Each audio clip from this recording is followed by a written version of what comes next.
What is up, everybody? Welcome back to another episode 4 of DEADBIRDS Discussion. I am your host, co-host, whatever you want to call me, moderator even, Josh Finn of ShowMeFootball.com.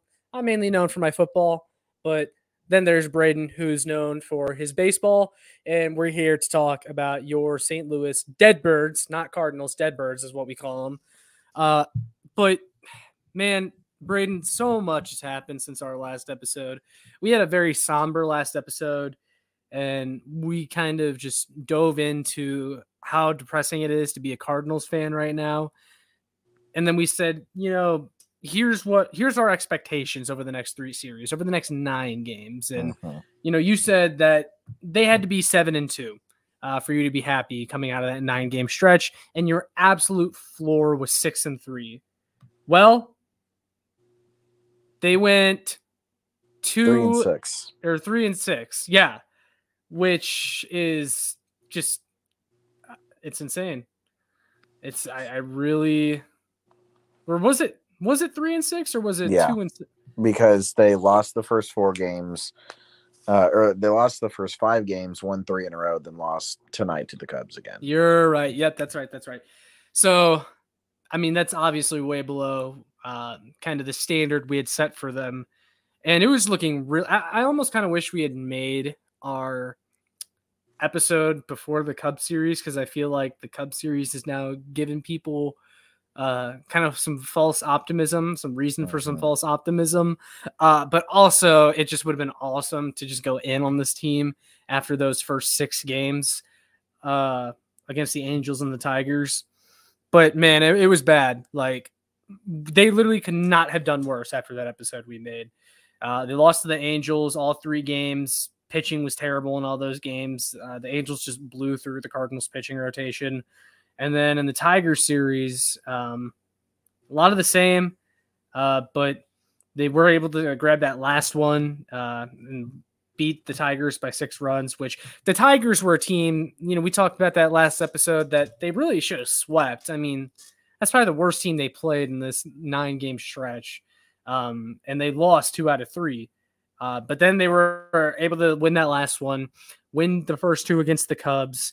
And we'll talk about that Cubs one a little bit later. But I mean, Braden, just what are your feelings coming out of that 9-game stretch? Like, I just got to know, because you said they got to go 7-2 or they got to go 6-3. That was the floor.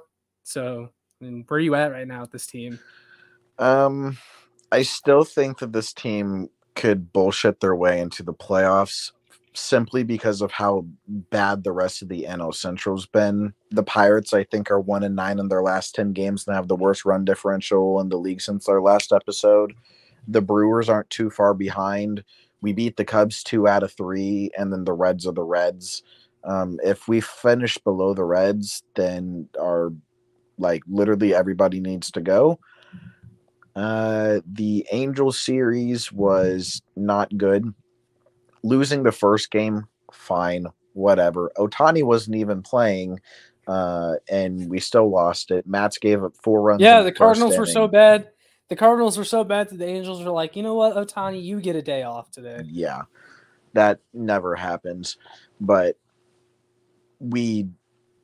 Mats let up 4 runs in the first inning, and then the offense just decided to do nothing. We had a lead in the second game until Gio blew it in the 9th inning, which, we were up, I think it was 4-3, and then he let up back-to-back home runs to Jake Lamb and I think Taylor Ward. I think it was Taylor Ward. I'm not 100% sure. I don't know. But then he let up a double and then another single, and then all of a sudden we were down 6-4, and I was listening to it on the radio on the way home from the Royals game, and I have never heard a crowd at Busch boo the team louder. I have rarely heard them boo. There was a couple times in 2016, 17, and 18 where you could hear the crowd booing, really mainly towards the end of that Matheny run. Yeah, they have never booed. Yeah, there was a time they have never booed like that. I have never heard Busch erupt into just getting pissed off at their own team. That doesn't happen. And then for Marmol to come, we'll talk about this more later, but then for Marmol to come out and say, we're just as we're more frustrated than the fans. I find that extremely hard to believe with the effort that's being put out on display. And then losing that, I think it was the shit. I think it was a Wednesday game when we lost 11-7 to them. That was bad as well. It was a Thursday game. It was Thursday. Okay. Yeah. The offense got going a little bit, but I think that we were down like 11-1 at some point, and then we tried made a run, but the hole was just too deep. Because Flaherty was just absolute dog shit. Then he got taken out because he hurt his wrist. Fuck him. And then the offense. Yeah, because we'll talk about him later too. Then moving on to the Tigers series, Wainwright came back for that second game, and I've seen a lot of because I was able to watch all of those games for the most part. The Tigers series, there were some questionable umpire calls, especially that first night, where if like one or two calls went differently, we would have won the game. And in two of the game, in the first two games, you change one or two calls and we get out of an inning and don't let up 3 or 4 runs. And then with Wainwright's start, his first start back, why he pitched the last inning that he pitched, I don't know. That was a terrible idea, especially after his 5th inning, because he was fucking dominant through the 4th, and then he just kind of fell apart, and Marmol took him out way too late. And I think like one of the reasons he fell apart was because he got one missed call, and then that came back to bite him in the ass, and that led to, I think, the first 2 runs that he let up. So that was annoying. And then well, I know you wanted to talk about the umpires in this Detroit series, and I'll let you do that in a second, but I did have a comment to make on the Waino thing. I know he wasn't that bad, and like you said, like there were some calls that didn't go his way, and management shouldn't have left him in that long in the 5th inning, but it does irk me a little bit, if you're a Cardinals fan, that Wainwright was basically saying, "Oh, I'm going to prove the fans wrong." He's like going at fans on social media and saying like their anger is unwarranted and all this stuff, basically. And then he goes out, has that performance, which I mean wasn't horrible, but it also wasn't great. And I'm giving him more time. Like it kind of. But what I was going to say is like after that game, they interviewed him. And he was like, "I don't know why we lost," and it's like, seriously, like. What do you mean you don't know why they lost? This is exactly what's been going on all season. You're now contributing to it.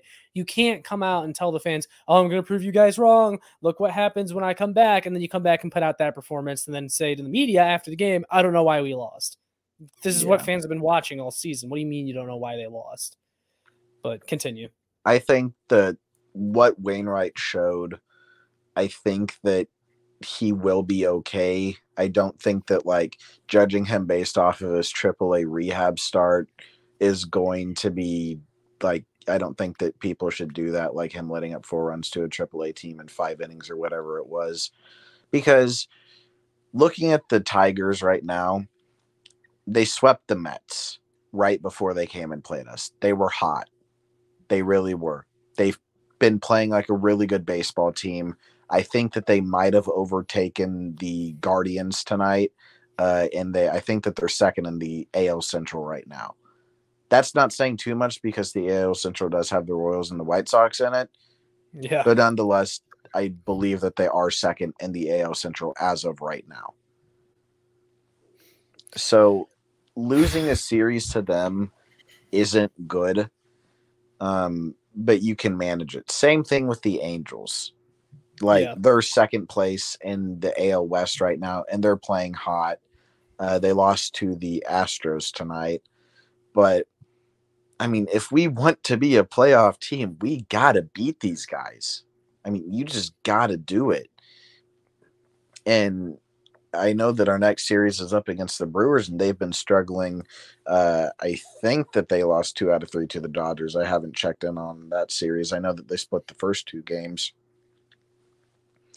but I mean, you have to Yeah, to go at least have 6-3. or You have like a had to have had 500 a winning record for record. God's sake. Yeah. Even 500 for God's sake. Yeah. Like if you went, honestly, if we went 5-4 during this stretch, I would have been like, okay, whatever.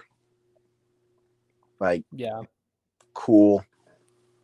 But no, they just go out and shit the bed, and I think we were up to like an 8-game losing streak at some point. Then we rattle off 3 wins in a row again in that Chicago series, mainly because we faced Jameson Tyon, who fucking sucks. Got our shit rocked tonight. Lost 10-4. Montgomery decided to shit the bed again. Everybody says that, like, oh, Montgomery's our best starting pitcher. He's one of our only bright spots. The fuck he is. He's not good. He had like a 5 ERA in his last 5 starts in September of 2022. And it was right after he made a change. So he made a change to start this year, had a good April. I guarantee you he's not going to be good for the rest of the year because Jordan Montgomery is not that good of a pitcher.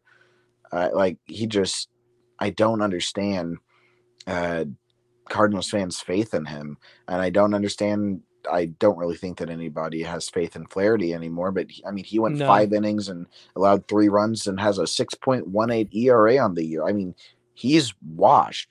Michaelis, on the other hand, Michaelis has got his ERA back down a bit, and I think that he's starting to settle in. I genuinely do believe that he just had one of the most unlucky starts to a season that anybody's ever had, because I do believe in Miles Michaelis. I will always believe in Michaelis because I think that he is just a good, solid starting pitcher, and his ERA is probably going to sit around 3.5 this year, and that's fine. With how the MLB market is now, paying him $20 million for him to have a 3.5 ERA is perfectly fine with me. Well, I just think this is totally off topic, really. I mean, not really, but kind of. I just think the market for good MLB players is just beyond what people, want it to be. And so any deal they see, they go, oh, that's a bad deal. That guy's overpaid. And it's like, look, the market for good players is just really expensive. I mean, the MLB is expensive. Like, you see the money that teams throw around. I mean, Yeah. you just watch the contract that Ohtani is going to get. The market for good players. Ohtani is going to get a contract, I think, north of $600 million. He's going to get the most expensive contract in American sports history. Yeah. So, but anyway, go ahead. Unless you were done, but I don't really have too much more to add about the Cubs series. Just bullpen was all right. The offense was pretty consistent because they scored, I think, 6 runs, and they scored I'll just look at it real quick. It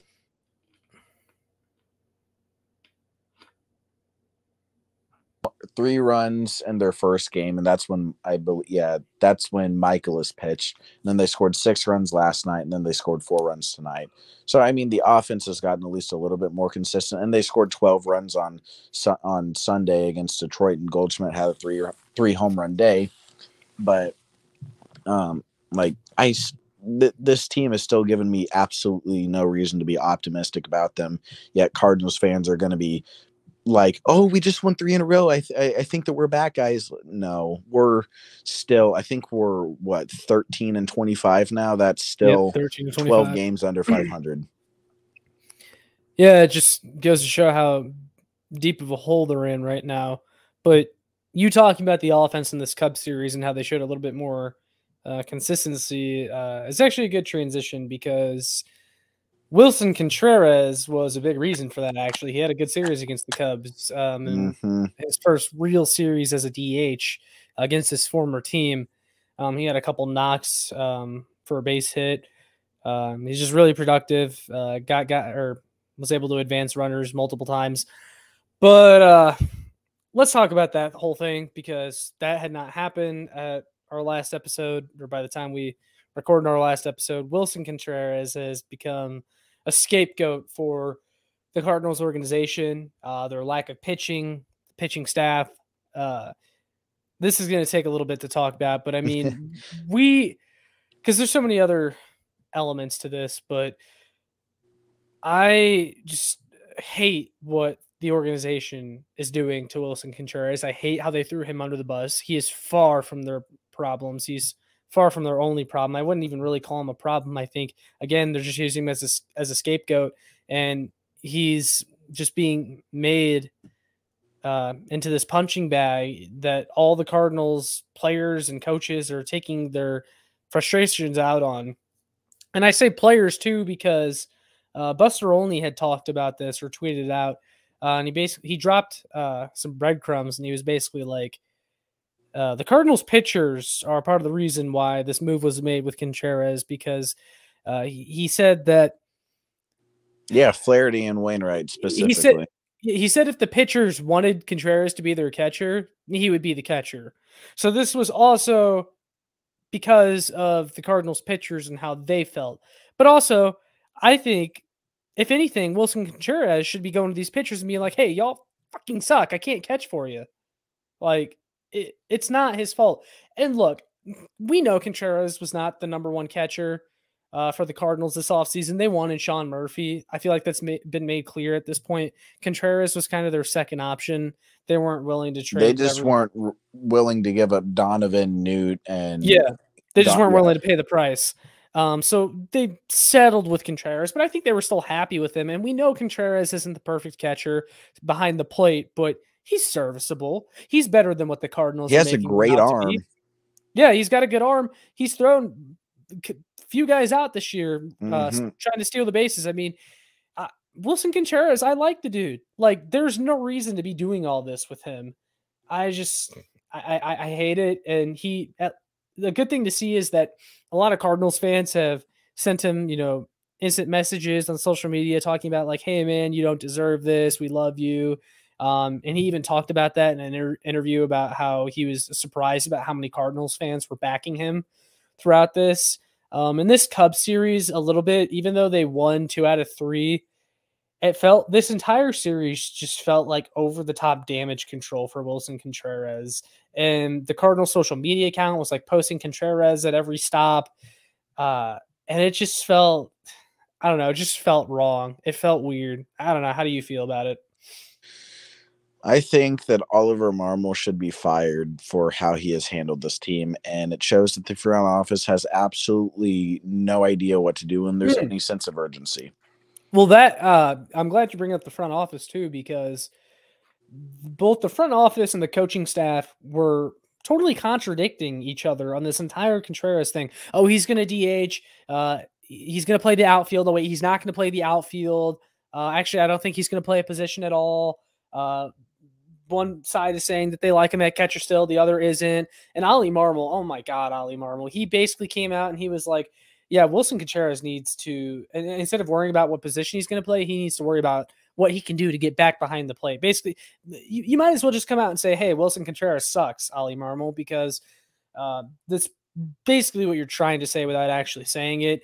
And it's yet another example of Ollie Marmol throwing his players under the bus and just kind of tearing them down. Like, it's one thing to be a constructive criticism guy and being a corrective manager, but these are things that should not be said to the media. These are things that should be handled in-house. And Ollie Marmol, I think we've seen way too many instances in only 30 games of baseball or so of him just losing this locker room, tearing down players. I mean, you had the O'Neal thing to start the season. You had this. There just feels like a disconnect between Marmol and the players. I'm glad you bring that up, but I just had to add that in there. But I'm sure you had more to say. Yeah. I know that you made a meme where it was the guy riding the bike and it was the Cardinals pitching staff, and then he crashes and it says, fucking Wilson Contreras. Yeah, it's I guess the people that are listening that aren't familiar, I'm sure if I explain it a little more in detail, they'll remember. But it's the meme with the guy riding the bike, and then he intentionally sticks a stick into the wheel spokes of his bike, and then like blames it on something else. And it's basically, we're making an analogy to the Cardinals front office doing absolutely nothing to help out the pitching staff, and then blaming Wilson Contreras for it all. Yeah, because that's pretty much what they did. they were expecting Wilson to be another Yachty, and I'm going to go on for a bit now. Yeah, go ahead. So they were expecting Wilson to be another Yachty. That was never going to fucking happen. The Yadier Molina is the most impactful defensive player, arguably in MLB history. I genuinely believe that he is the most impactful player on the defensive side of on the defensive side of baseball, because you just look at the stolen base attempts that people had during the time that Yachty played in St. Louis versus any other team. Second place, I think, was the Diamondbacks or the Royals, and they were closer to the second place team was closer to 30th than the first, because nobody ran on Yachty. Nobody was ever going to run on Yachty. Yachty managed a pitching staff better than anybody could ever fucking do.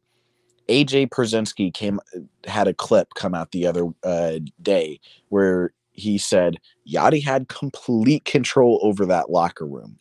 And Matheny, when he was still the manager, would go to Yachty when Yachty was hurt or had an off day and AJ Pierzynski was there. And Matheny would ask Yachty, hey, should we take the pitcher out? Mm-hmm. Because that's just what Yachty was there. And I think losing that was a massive culture shock to them. And something that I will admit I didn't see coming. I did not see there being that big of a culture shock in the locker room. And it seems like there was definitely a kind of power vacuum, and Marmol really is trying to fill that right now, because Marmol was he's a puppet of Mozeliak, and I think that he was a puppet of Yachty in a lot of ways. Makes you wonder what this pitching staff would have looked like last year without him. Oh gosh. Yeah, it would have been even worse, I think, because I don't know. I mean, yeah, when Yachty was out and it was Kisner behind the plate and Yachty was off in Puerto Rico and he wasn't even hurt, he was just watching his basketball team. I mean, we weren't good during those weeks. We had fucking Austin Romine catching for us for a bit. I think he had like 2 hits and over 30 at bats or something terrible like that. But yeah, nonetheless, like you said, there is literally no consistency between the front office and the managerial staff, because they said that he was going to play outfield and then he wasn't. And then you have Marmol saying he needs to figure out how to get back there. He wasn't fucking bad. He's not the fucking issue. The issue is that Steven Matz and Jake Woodford are consistently starting games, and our ace is a 40 fucking 1-year-old. I love Adam Wainwright. I have always loved Adam Wainwright. I will never stop loving Adam Wainwright. But oh my God, expecting him to be your ace is insane. What are they thinking? I mean, Mosaic, that comment of we have 6 starting pitchers comes up over and over again, but it's for a reason. I mean, it is aged like spoiled milk. It's just fucking atrocious. And maybe Wilson can't call a game that well, but neither can Kisner. And we are 33 games into a 5-year deal. And you're already having these issues. You're already having these issues and basically giving up. There is no doubt in my mind that Oliver Marmol he will not be the manager by the end of Contreras' contract. We will have somebody new. And Contreras will be back behind the plate. This isn't we're trying to save his knees thing. And they could have easily passed it off as that too. Just say load management or some bullshit. Just say, we don't want him catching as many games so that we can preserve him longer. Fine. Do that. Another thing that I hate about this, I didn't put it on our notes, but having Andrew Kisner catch games, horrible idea, even though he has got his average above 200 and he hasn't been terrible. But we caught up Trey Barria, I think is his name. I think it's pronounced like Barrera, but yeah. Pretty sure there's another. Why the fuck is Ivan Herrera not up? He's raking in AAA right now, and his advanced metrics are really fucking good. He was a top 100 prospect last year, and he was a top 5 prospect in the Cardinals system last year, and now he's just nowhere to be seen. And we've completely given up on him. And I think Barrera is like 27 or 28 years old, and he just why is he up instead of like why are we not if Contreras is going to be our DH, then why the hell is Herrera not her fucking catcher on a daily basis? Because It's the new he's Carson good. Kelly. Yeah, I mean it's worse than Carson Kelly because Carson Kelly at least got playing time in the majors. I mean, Herrera was up for a couple games last year, but I mean, they didn't use him for shit, and they're not using him for shit this year. I mean, and to like, I haven't seen his name pop up on Cardinals Twitter. Like, nobody is talking about him whatsoever. And I checked his AAA stats, and he's doing just fine. It makes zero sense whatsoever, especially when Kisner has had negative WAR, and I think the past 5 seasons or something. He is fucking horrible. Well, so with Wilson Contreras, it feels like the Cardinals signed him expecting him to be their everyday catcher, to an extent, I guess. I don't know a better way to put that.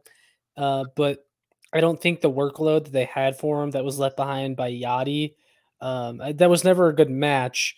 And if Wilson Contreras was your big move to address your hole behind the plate, I feel like you could have maybe even tried to add another, buy low free agent catcher just to fill in on those days Wilson Contreras isn't catching, because you just don't want him catching that much. But now with Contreras basically being banished from behind the plate, now you're giving this huge.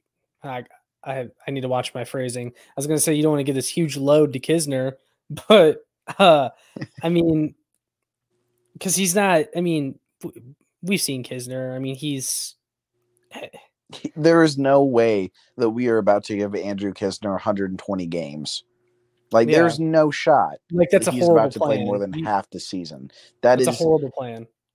He is arguably he is the exact same player as Yachty last year.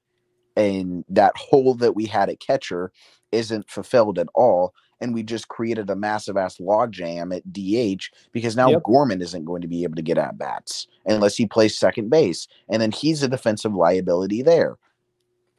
I mean, it just doesn't make sense. And also, I'd like to point out, giving players like Jack Flaherty this much control and having him be able to come out and say, like, I think it was in that Buster Only tweet that he was one of the main voices behind not letting Contreras catch. It's like, what the fuck? Why the fuck does the guy with a 6.18 ERA get a fucking say? He sucks. Contreras, his metrics are solid behind the plate. Or they're not solid, but they're not fucking atrocious. They're just below average. And those are numbers we expected to go up anyway. Like, I don't think you go 30 games into Wilson. You're getting what you expected with Contreras. You're getting significantly below average of what they expected out of Flaherty. So why the fuck is he getting a say? That's going on. Yeah, no, that's a really good point and a really good way of putting it. I do understand it on one hand because you're trying to do anything possible to get this pitching staff to change for the better. But getting rid of Contreras is not the answer. Yeah, well, so in any way. And if they say, "Hey, Contreras, I feel like isn't the right catcher for me," then I can kind of understand like the coaches or the front office being like, "Okay, then we need to do something with Contreras." But I just, like you said, like with a guy like Flaherty, like I feel like his opinion matters maybe the least of all the pitchers. It's just really because unfair. He's been there longer. That's it. Yeah, and it's not like he's really pitch. I mean, we see him pitch now without Contreras behind the plate. It's not like he's been any better. He sucks. No. This is what it is. And with Contreras' numbers behind the plate too, like I felt like after a while they were probably going to even out. I mean, we are only 30 games into Contreras being a St. Louis Cardinals, so Yeah, I get it. He has his inconsistencies. He has his concerns behind the plate, but he's not that bad. He's not even bad.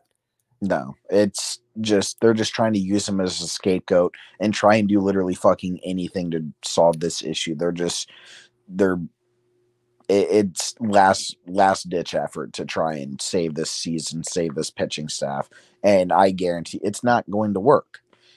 Having Andrew Kisner be your everyday catcher is not going to work. Having Nolan Gorman and Juan Yepes not be able to get at bats at DH is not going to work. Having Brendan Donovan have to play in the outfield and not at second base because you're trying to get Nolan Gorman at bats is not going to fucking work. This isn't going to work. It just creates log jams at other positions and completely fucks over our regular defensive alignment, and it just creates a massive mess to not have him behind the plate on an almost regular day basis. So I don't know. It's not good, and Marmol's a fucking joke, and the front office has no idea what to do when there's any sense of urgency. And I can't wait for us to sign Madison Bumgarner in a couple of weeks. It's going to be so fun. You think that's going to happen? It's going to be so fun when we sign some absolutely fucking washed up bum. It's going to be great. Like Madison Bumgarner. Yes. Yeah. The Contreras thing is wild. It's just another thing that you can stack against Ollie Marmol that I think is eventually going to lead to his firing. Because I think he gets fired this year. I really do. Because I know you said that he's not going to be the manager at the end of Wilson's contract. I think by the time Wilson's back behind the plate, Marmol might not be the manager. Because I know they won 2 out of 3 in this Cubs series. And I mentioned at the beginning of the episode that we talked about that and how we don't want fans to get, this false sense of optimism after that series, because I think their issues were still prevalent in these games, especially that last game. The starting pitching was just terrible. There's the Jack Flaherty game.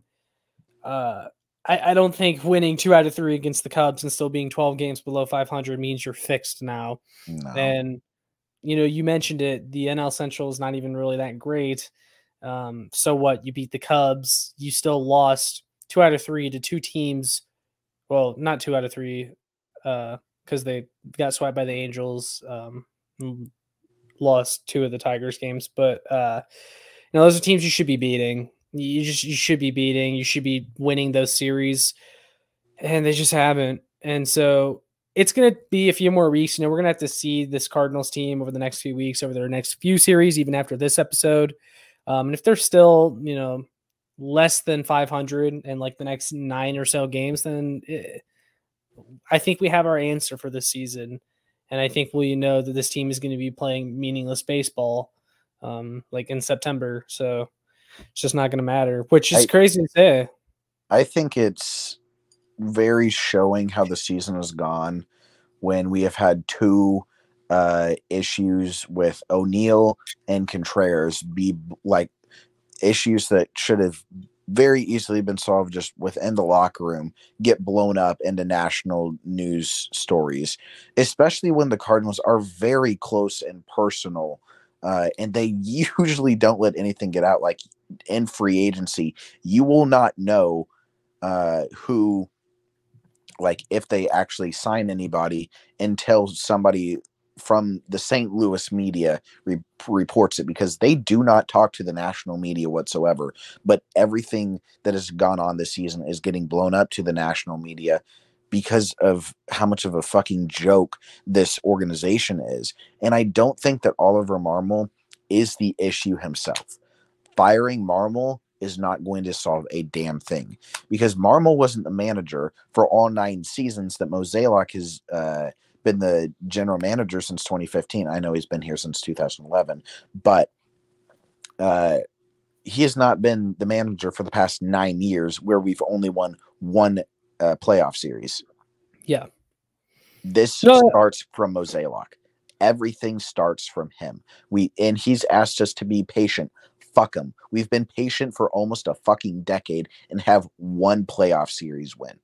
That is pathetic. And then after we got that playoff series win, we got our fucking ass whooped by the Nationals. So everything starts with Mozeliak, and it needs to end with Mozeliak, and he needs to go. But Yeah, no, until Mozeliak isn't the president of baseball operations, I will have no faith and no confidence in this team whatsoever, because they're going to fire Marmol and they're going to fire Jersh. Those are going to be the first two big guys to go. And I guarantee you it's not going to change a goddamn thing. I feel like if you were to slice up a Cardinals blame pie, Mo would have the biggest slice. But what percentage, like, if you were to, split up this pie, what percentage of the pie would you give to Mo? I'm curious. And how much would you give to Marmol? And then you have the players and the, hitting coach and the pitching coach. But the two biggest pieces got to be Mo and Marmol. But how would you split that up? I'd probably say 80% Mo, 15% Ollie, and 5% other. Wow. Because you have to look at Cardinals fans always get pissed off when we don't spend big in free agency. And then Mo comes back and he is just like, look at all the past contracts that we gave out. They haven't been good. Yeah, go back and look at the past contracts. That's because of you, dude. Like, look at the past contracts that we've given out in free agency. They're fucking horrible. Brett Cecil, we gave him like a 4-year, $34 million deal or some shit. Fucking atrocious. Andrew Miller, we gave him like a 3-year, $40 million deal. Fucking atrocious. Steven Matz, 4 years, $44 million. Mike Leake. Fucking atrocious. Mike Leake, 5 years, $75 million. Fucking atrocious. I mean, Dexter Fowler, I think it was like 5 or 6 years, or it was 5 years, $90 million. They at least got a couple productive years out of Fowler, but the tail end of the contract was bad. Yeah. But you look at the contracts that Mo's given out since 2015, and you start asking yourself, what the actual fuck? We haven't had a good free agent signing ever. I mean, it's just fucking horrible. Yeah, you can't be afraid to spend money because your evaluations of the players you bring in have been terrible. I mean, I think that is proof that he is the fucking issue and needs to fucking go, because if you haven't brought in a single free agent over the past decade worth a damn, then you shouldn't be here. Period.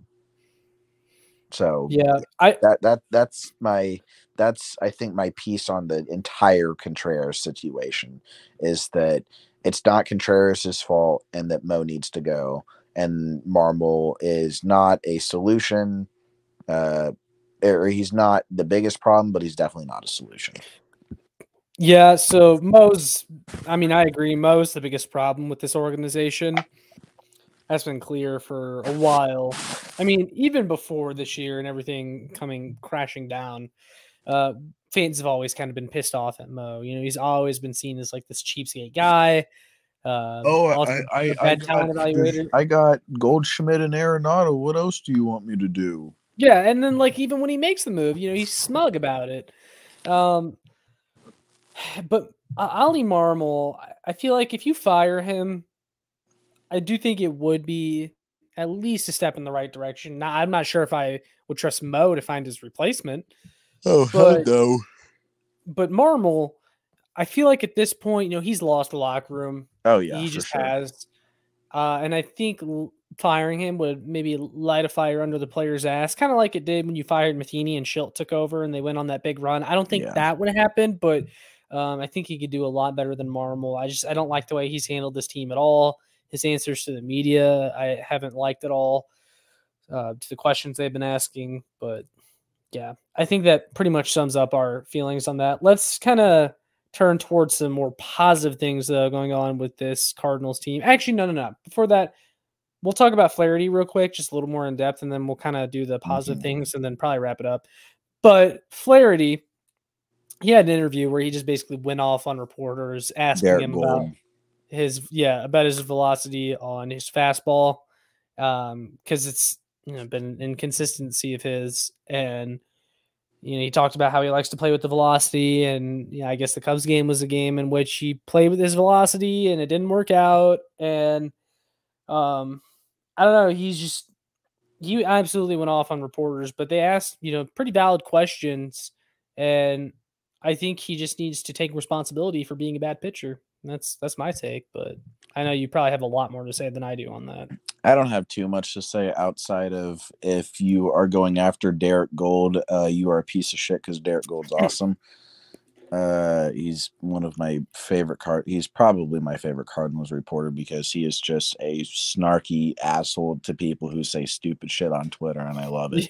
Yeah, I've and noticed he's that genuinely just a good reporter as well. And that is a completely valid question. And for Flaherty to come back with the, oh, you don't understand the art of pitching, motherfucker, you the only thing that you have ever done. I might not be an expert on pitching, but I know enough to say that he's terrible at it. Yeah. Like the only thing that Flaherty did was have an insanely fucking good second half of 2019, and he was pretty good at the start of 2021 before he got injured. He's had maybe 18 starts maybe 18 starts in his entire career where we can say, yeah, you were really good. Anything before that second half in 2019, anything after those first 9 or so games in 2021, no.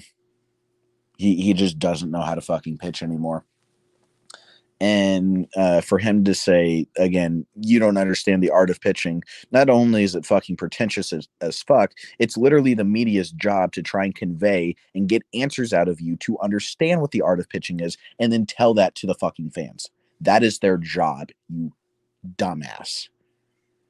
It's ridiculous how much of a fucking pretentious asshole that he was in that interview. And it pisses me off. Because I get it that you're frustrated, but there's literally no reason to give an answer like that. And I can't wait until he goes out to LA next year as a reclamation project for the Dodgers and is absolutely terrible. And then the LA media just slams him. Yeah, I get he's frustrated. He's frustrated with his own performance. He wants to pitch well. But there was really no reason to do that. No. There was no reason to handle that the way he did. And I feel like I don't want to say it's on Marmol because grown men are saying whatever they want to in their own interviews, but I feel like Marmol with this team, it's kind of you reap what you sow. Marmol has been an asshole to his players. He's been an asshole to the media. And now you see that kind of being reflected in his players. Although Flaherty always kind of has been an outspoken guy. But I do feel like the Marmol kind of personality has trickled down throughout his players. I just remembered him posting that fucking Joker video at the start of the season to try and get everybody hype. And even then everybody's like, oh, Lord, this is going to blow up in his face. Well, here we are. Yeah. It's to compare it to the Celtics actually real quick, but it's like this Cardinals pitching staff, it's like with the Celtics, like they always choke away games. In this playoff series against the Sixers, it's like I knew it was going to happen, but then I'm still like just disgusted when I watch it happen, even though I knew it was going to. That's how I feel about this Cardinals pitching staff is that you knew they were bad, but you're still just as disgusted, even if you didn't think they were going to be bad when you watched them actually pitch.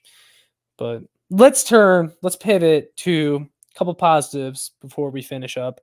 So Yepes got called back up finally. Woohoo! And I think he had a solid last outing when I looked at his stats because I didn't really catch the Cubs series too much. But Yepes did get some at-bats in the Cubs series. His average went up. I know that. But it's just good to see him back up because really there were much worse players getting at-bats over him. And there was no reason for him to be in AAA. He was way too good for AAA. I mean, as soon as they sent him down, he started dominating. So, yeah, it was just time for Yepes to be called back up. I don't really have anything to add besides I'm happy that Juan Yepes is up. He's one of our better hitters. He needs to be playing in the lineup, not every day, but he needs to be playing a decent amount. Shouldn't be in the outfield, but put him at DH instead of Contreras because he's good. And I think his OPS plus is like 109 right now. Granted, it's in a really small sample size, but he's hit the ever-loving piss out of the ball every single time that he's at bat. And he was really good last year, and he was the only person to score runs for us in the playoffs last year. So, yeah, Big Juan Yepes fan. Glad that he's called up. I'm sure that Omar Yepes, who is a avid fan of my Twitter account, is also happy because, yeah. Yeah, well, it's good to hear, but I think the even better story is Paul Young coming back from the dead. And I mean from the dead. This is a guy that has hit below 200 for the past 2 seasons and 13 games played for the Cardinals this year. But in 13 games played for the Cardinals this year, he is batting 364. He's got 6 RBIs. He had a home run in the Cubs series. He still struck out a little bit too much, but I mean, this is a positive sign for him. I mean, the Cubs series was really good for him too, but I mean, how about Paul Young? It's been extremely frustrating to watch him over the past 3 years. And I remember I think it was the Arizona series when he came back last year, or no, it was the New York series. Yeah. Whenever he came back in the New York series last year, it was like, oh shit, Paul DeJong just single-handedly won us or swept the Yankees for us. Like, what the hell? And then after that, he just kind of fell off. And he had like an 0 for 20 stretch. And then he hit a grand slam against Arizona. And then even after that, then he was just ass again. And it's just like, oh, okay, so nothing changed. And then, I mean, yeah, he's been good for 13 games. I mean, we usually see him whenever he gets called back up, he goes on a little stretch for a week, maybe, where he's good. And then he just really falls back to earth. Because I feel like that's happened 2 or 3 times now. Oh, yeah. But 13 games in, he's been platooning with Tommy, which I really like because I don't like Tommy versus right-handed pitchers. He mashes against lefties, but DeJong is obviously just better against right-handed hitters or against right-handed pitchers. So play him. He's not terribly defensively, and Tommy has somehow regressed defensively at least a little bit. I think that he's just had a little rough start to the year. He'll be fine. He's still the best glove in baseball, in my opinion. But yeah, I mean, I'm really happy to see DeJong playing well. I hope that he continues to get at bats. Just put his head down and work because the dude has a PhD in basically in fucking rocket science or some shit. I forget what it is, but dude's really damn smart. He could go make a shit ton of money doing something else. And he has a shit ton of money from the contract that he has with the Cardinals. He could just not give a shit and play out the rest of that contract in AAA or ask to be released. And he could go work in whatever field he wants to, or just retire or do whatever because he could. But I mean, he wants to play baseball. And I have always respected that about Paul DeJong. Can't say that I have always been a fan of what he's put out on the field, but I respect him as a human, and he is starting to put out results on the field at a pretty consistent basis. And I'm happy for him because that's obviously something that the Cardinals need. And I think that out of all the guys on this team, I don't think that many people deserve it more than him. Yeah, and if this season does become a lost season, I say give DeJong all the at-bats possible. Just give him all the at-bats possible and then trade him to a contender because he deserves it. Yeah, or, maybe he just recaptures his old form and you get to find that out in a season that you otherwise might not have been able to because you didn't want to take the risk in giving him at-bats because of his past performance, if that makes sense. But yeah, I mean, that pretty much does it for, a list of stuff we wanted to talk about. But back to baseball and the schedule. Cardinals take on the Red Sox starting Friday. That's my team. So that's going to be a fun one that we're definitely going to spend a lot of time on next episode. But then after that, they take on the Brewers, and then they take on the Dodgers once again. And that is a 4-game series.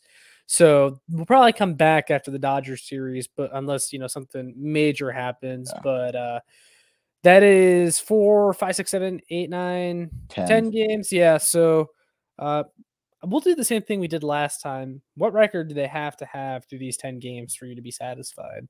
I feel like you almost have to lower your expectations a little bit, but if you want them to make the playoffs, probably what, 7-3? Let's see. I'll go 6-4. Okay.